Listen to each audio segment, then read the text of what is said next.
Hello, everyone, and welcome back to another episode of Hawks Latest, your number one source for news, updates, rumors, opinions, and you guessed it, the latest and the greatest regarding the Atlanta Hawks. I'm your host, Zach Langley, aka Langley ATL, and we've got a packed episode today going to be breaking down why Atlanta's young core could be the most underrated in the NBA and where it ranks among other young cores, how Kendrick Perkins, of all people, is putting his foot down when it comes to Trey Young disrespect. He's made a bold claim on Trey's behalf, and it's good to see him get some national media love, so we're going to be breaking down what Perkins said and the impacts it might have. Also, what Mohamed Gay's emergence could mean for the rotation. And there's a bit of a forward battle between him and Asa Newell, so we're going to break down why Mo Gay deserves those minutes, and also where contract negotiations stand with Defensive Player of the Year candidate Tyson Daniels, last year's most improved player. So without further ado, we've got a lot to talk about, so let's not waste any time and get into it. And start with, while the headlines have been dominated by big-name veterans like Kristaps Porzingis and Nickeil Alexander-Walker and Luke Kennard coming to Atlanta, and, obviously the ongoing debate surrounding Trey Young and his contract extension, it's time to spotlight a crucial element in the Hawks' identity, their young core. So Jalen Johnson, Zachary Risachet, and Tyson Daniels, who really make up the core three of that, but you've also got guys like Onyeka Okongwu. They're not just future contributors, they are, extremely important parts of the rotation going into next season, and they're setting the tone. They specifically are setting the tone for what this team could become over the next decade. Whether or not what happens with some of these veterans, as we progress in the years, going forward, these three guys are the core moving forward. They're not just, Jalen Johnson's all-around game and improved decision making, really turned heads last year as he became a real all-star candidate before he went down with that season-ending injury. Dyson Daniels, of course, probably got the most media attention of the three. He became a defensive revelation. We'll talk more about him later and his contract specifics, because there is an ongoing kind of internal debate regarding Dyson Daniels and his contract extension that he is due for this offseason. But then also Zachary Risachet, the number one overall pick in 2024. I mean, he comes with all the tools, poise and polish to become a legitimate two-way wing in today's NBA. He broke a lot of records in his rookie season last year, and I think he's probably the most underrated number one pick maybe ever. I mean, he is someone who is a real contributor and played efficient basketball as a starter on a playoff contending team last year. Also, don't sleep on guys like Asa Newell or maybe even Kobe Buffkin. There's a lot of uncertainty around Buffkin, but I think Asa Newell's got a lot of potential that he can fill, and I like his fit going forward, especially in Atlanta. Buffkin quietly had a strong summer league in certain departments. We talked about that a little bit yesterday. He looks like he could be a guy that maybe could be a part of Atlanta's future rotation, but doesn't look very promising, at least for next year. But meanwhile, Newell, the 2025 pick with the 23rd overall pick that Atlanta acquired from New Orleans, he has a lot of intriguing upside as a modern stretch big who could develop quickly under the Hawks system, and especially with guys like Trey Young and Dyson Daniels. This young core has already earned national attention, and this is kind of why we're talking about this right now. ESPN's Tim Bontemps and Kevin Pelton recently placed the Hawks in their all-in around their young core tier. They ranked teams in tiers, and they ranked the Hawks as all-in around their young core.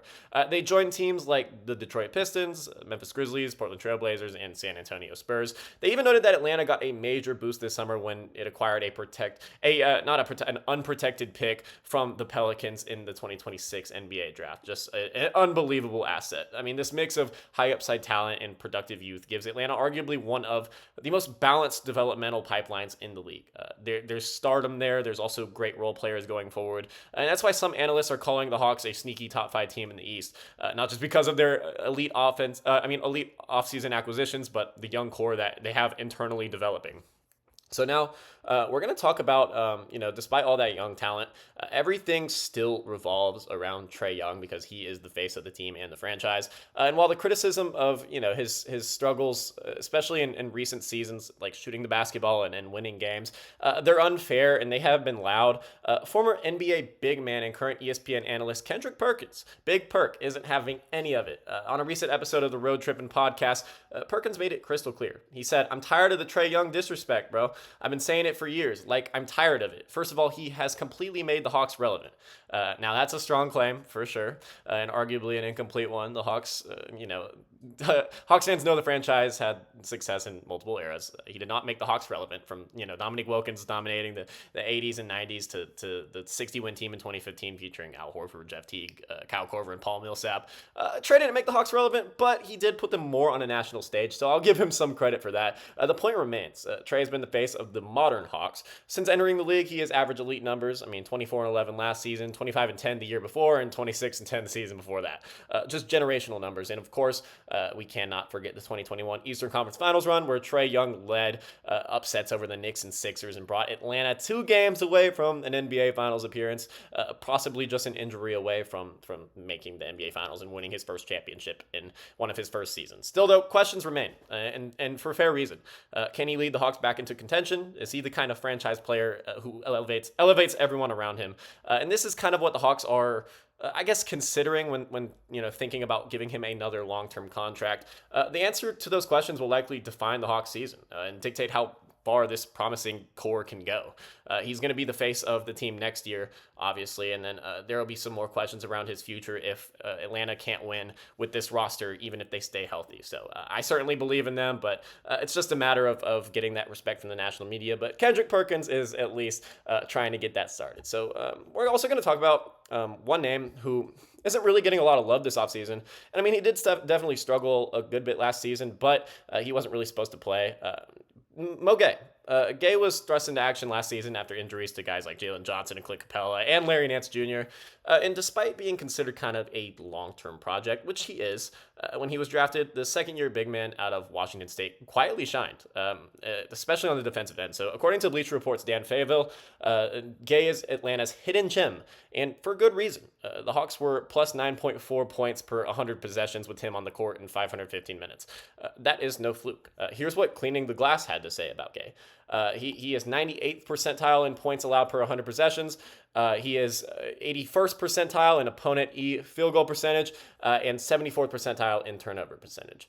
Definitely someone who is impactful, especially on the defensive end. He was especially impressive guarding elite players like Paolo Banchero during the play-in. While Paulo still put up good numbers, Mo Gay held him to his own, and that is about as tough of a matchup as you can ask for someone who's making their postseason debut.